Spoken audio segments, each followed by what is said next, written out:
আজকের ভিডিওটা আমার সকল ইনভেস্টর কমিউনিটিদের জন্য।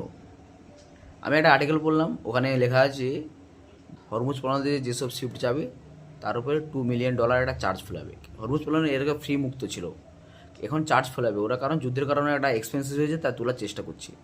তো এখান থেকে আমরা কী শিখে নিতে পারি? পৃথিবীতে কোনো যখন সংকট হয় তখন মানুষের 3 ধরনের চরিত্র দেখা যায়।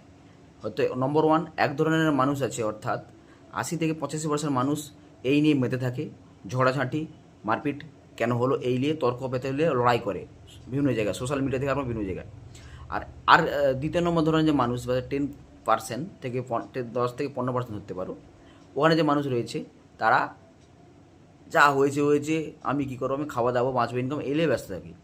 আর যে 5% মানুষ আছে, 1 থেকে 5% মানুষ ধরতে পারো, এরা কী করে, এর অপরচুনিটি খুঁজে। তো অপরচুনিটি কী খুঁজে, এর থেকে ওরা কীভাবে শিক্ষা নিতে পারে, কীভাবে আর্ন করতে পারে। তো আমরা ইনভেস্টর কমিউনিটি বা এখান থেকে কী অপরচুনিটি নিতে পারি? তো এরপর তেলের একটা সমস্যা তৈরি হবে।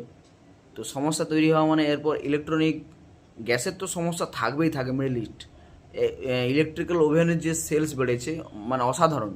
তো ইলেকট্রনিক সেক্টর যেসব আছে বা ইলেকট্রিক্যাল সেক্টর যেসব আছে তার উপরে আমাদের একটা ইনভেস্টমেন্ট অপরচুনিটি তৈরি হতে পারে। এতটুকুই। Thank you.